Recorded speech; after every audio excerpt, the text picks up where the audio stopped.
Very good. Now, all morning we've been taking your calls and emails on your angelic experiences. We've been inundated with some fantastic stories here. Susie Anthony, whose life changed entirely 15 years ago after, well, after being addicted to cocaine, really, and nearly killing yourself. You had an angelic experience, and now you're here to help people all over the place with healing and following a better life. I'd like to go, first of all, straight to Kelly in Shropshire. Good morning, Kelly. Morning. Hello, Kelly. You were in a horrendous car crash a while ago.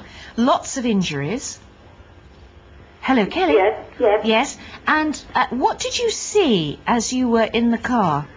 When I was in the car with my daughter, she was driving, I was passenger, and I can remember telling her that I felt I was dying, and just then there was about 10 or 12 golden lights in the shape of orbs come into the car, lined across the two of us, scanned us up and down, I don't know for how long, and then they went out by the same way, single file through the top left-hand corner of the windscreen. My daughter said that she hadn't been able to breathe up until then, but it was as if somebody had touched her chest and she was able to breathe. So she saw them as well? Pardon? She saw them as well as you? No, she didn't see them. She just felt as if somebody touched her chest. And all the doctors in the hospital told my family that I shouldn't have got out of the car alive, the extent of my injuries.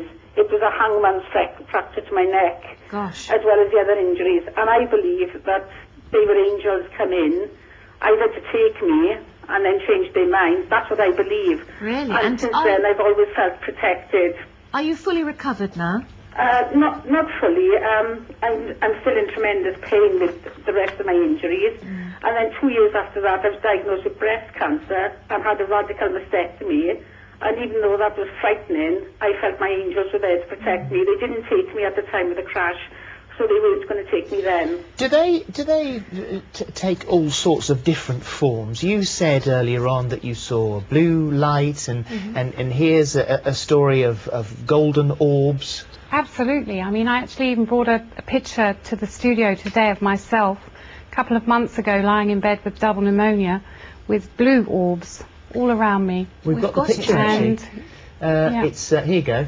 Now I'm going to be horrid here because we have to be balanced. Of course. And to say that just at the top of that picture, the cut-off is a light, is a lamp, a chandelier. so it's a chandelier type of thing. So we've seen those sort of things appear on cameras because it's just a reflection on the lens coating of the chandelier, the lamp. It is possible, if you look at something with a logical mind, to always find a logical explanation. But I did a big event, a charity event, about angels. There were teepees outside for the kids, no chandeliers, and somebody photographed in the broad daylight, and there were orbs all around the teepees. Wow. So, and why would, sorry, Glenn, why would the orbs fly in through the windows and save some potential car crash victims, fatalities, and not fly in and save others? well, some people are more predisposed to be, open to believing in angels. So if you don't believe, they might not save you? Not necessarily. I mean, this is the mystery, the X factor. I've no idea. I can't explain that, but they do exist and they are here for everyone. They really, truly are. Well, I'd like to talk to Fiona now in Northamptonshire. Good morning, Fiona. Hello. Hello, your little daughter, she's only 6. That's right, Is that right? Yes, but she has said to you, since she was very, very little, that she's talking to angels. Yeah. When she started to talk, she used to speak about people that she could see in her room, obviously not in a scared way, and as she's got older, it's all she talks about every day. Every single day she says that they take her at night and leave her body, and she goes up with them and they show her this ball with energy in, and they give her the energy, and that it's her job to heal people, and that's going to be her job. And she's not frightened in any way? No, not at all. No, she'll go on for hours speaking about it, and she says things that I don't really even understand, to be honest. But yeah. So she hasn't had any access to angels, or been doing it at school, or read it somewhere, seen it in a film? No, not at all. I mean, I'm not a Christian. I wasn't brought up like that. So it was quite a shock, because we don't really speak about God and angels and things like that. So for her to come out and say things, it's quite you know, I quite enjoy listening to her. And she's desperate to talk to somebody about what she's hearing and seeing. Yeah, I've tried to get her tickets to go and see a Doreen Virtue thing, but they said she's too young. Yes, well, Susie's here. What do you think's going on there, Susie? Well, I hear stories like this all the time, I really do. And especially little kids, because they're very awake, very imaginative, and they haven't been told to close down and this is rubbish and have you been on the gin bottle again. So kids are wide open and they're connected to their hearts. They're very loving, very caring. They're heroes. They come in to, you know, just play and have fun on the planet. And when we go to school, university, get a job, we kind of get conditioned out of that. So kids are more open. And I hear stories like this every single day of the week. And just go with it. As long as you're feeling love and it's not frightening joy in any and it's way, not frightening in any way. And come and see me at my healing centre. I'd be happy to help. Dawn, We'll put your information on the web there. Thank you, Fiona.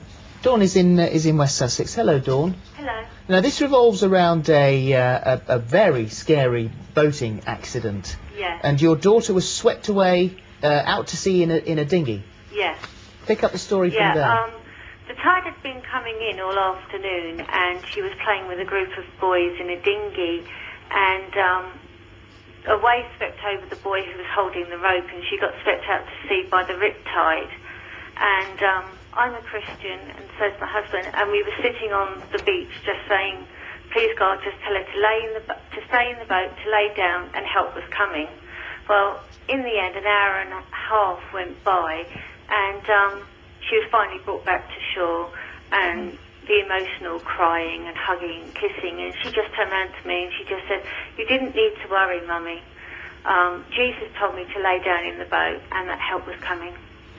And how old was she at the time? 10. Good heavens. I mean, it's a hard one to explain away, really, isn't it? She won't have it. She'll shut you down. She now knows that it's her guardian angel. And how long ago was this? That was 6 years ago. 6 years ago. So she's 16 now. Yeah. And still the feeling that she had is just as powerful now as it was then. Yes. So that's long-lasting experience. Yes. Absolutely. I mean, with me, it's been every single day, every single moment for 15 years. And, you know, even when I sometimes get tired or discouraged, they don't give up on me. They're always here. And Sai Baba, the great guru in India, one of the great teachers, says, why worry when you can pray? Well, Karen Keating, who is a great friend of the programme, great friend of mine, was a total and complete believer in angels. And there was always this, wherever she was, this miraculous, she would say, just get a parking space. And there wouldn't be a parking space in the world, and she'd get the parking space. And there were feathers wherever she was. You'd find a feather on her funeral when she died. Someone came in and said, look at this, I just caught this outside. And this huge, sort of unlikely feather appeared out of nowhere. And she was an absolutely total believer, and she got a huge amount of spirituality out of it. Not religious, but spirituality. I think as well that it's something that people may be poo-pooing at home and thinking, there'll be plenty of other people who say no, absolutely believe. But the point is, it's not a harmful thing to believe in. And there's no harm in trying to think of something positive and asking for help. Absolutely. And it works. It really does work. I mean, is anyone getting goosebumps here? You feel the angels around you? Now that you're telling me, yes. Exactly. Yes, it's only because Kate's shouting that we're 30 seconds over. I always get goosebumps when she does that. She's the angel in my ear. Well, thank you very, Thank you for very having much me. indeed. Thank you, that was absolutely fascinating. It is interesting.